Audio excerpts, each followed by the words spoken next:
pessoal! Hoje a gente vai ver agora um pouco sobre química orgânica. De onde é a química? Ela tem várias facetas, várias ramificações, podemos dizer.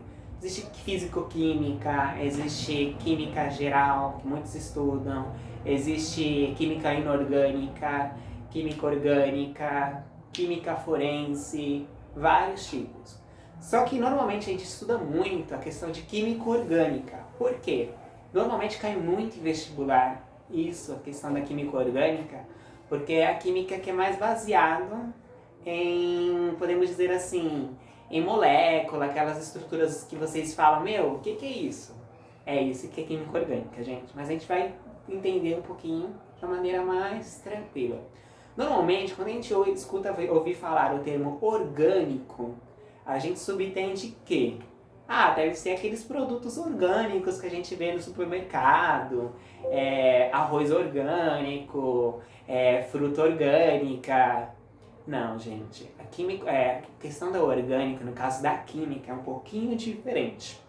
Ela começou um pouquinho, esse termo, ele foi dado há mais ou menos cerca de uns 200 anos, por aí, em 1807, quando John Jacobi, que era um químico sueco, ele aplicou compostos derivados, né, de organismos vivos. Então ele queria dizer o seguinte, que organismos vivos, se eu pegava um composto de organismos vivos, ele era orgânico. Se eram, por exemplo, se eram compostos que, por exemplo, metal, no caso ferro, um composto que não é vivo, então ele classificava como química inorgânica, ou seja, algo não vivo. Porém, com o tempo, né, os compostos, eles diziam que tinha algo, os compostos orgânicos, eles diziam que tinha algo especial. Ou seja, uma energia vital. Porque que eles falavam assim, a questão de orgânica é algo vivo, então deve ter uma energia vital.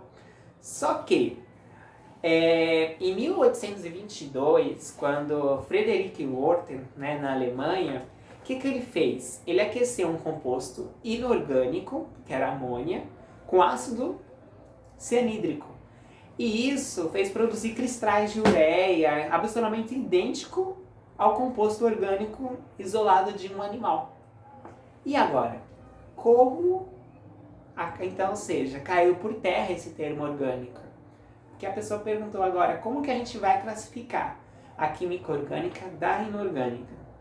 Então, com o tempo, eles chegaram à conclusão da seguinte forma. Química orgânica eu posso dar a qualquer composto orgânico. Qualquer composto orgânico não, desculpa. Qualquer composto carbônico. Ou seja, tudo que tem carbono eu vou chamar de química, faz parte da química orgânica. Só que aí vem um porém também. Por exemplo, o mármore, que é carbonato de cálcio, ele não é classificado, ele não entra na classificação de química orgânica. Bicarbonato de sódio, aqueles que muitos de nós utilizam para fazer limpeza, também não é classificado como na química orgânica. Mas ambos, esses dois exemplos que eu dei, ambos têm carbono. Então, como dar um nome? Então, ficou, né, depois de muita discussão e tal, chegaram à conclusão seguinte, que química orgânica é um composto orgânico que contém cadeias carbônicas. E um composto inorgânico é um que consiste de outros elementos que não sejam de cadeias carbônicas. Ai, professor, mas o que é cadeias carbônicas? Bem, vou pegar um exemplo, vou desenhar um exemplo para vocês.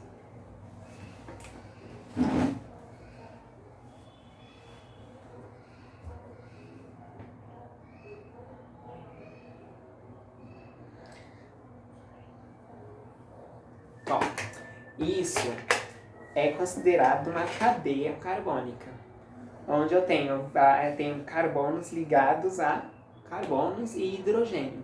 Então isso eu posso chamar de cadeia carbônica. Agora, se eu tenho, por exemplo, deixa eu ver aqui. NaCl. Tem muitos de vocês que têm muito cloreto de sódio, bem conhecido como sal de cozinha. Isso aqui, eu caracterizo ele como química inorgânico, ou seja, ele não é proveniente de carbono, tá bom? Então aí, gente, fica a dica para vocês. Agora vocês já sabem diferenciar o que é química orgânica e química inorgânica, beleza? Tchau e até o próximo vídeo.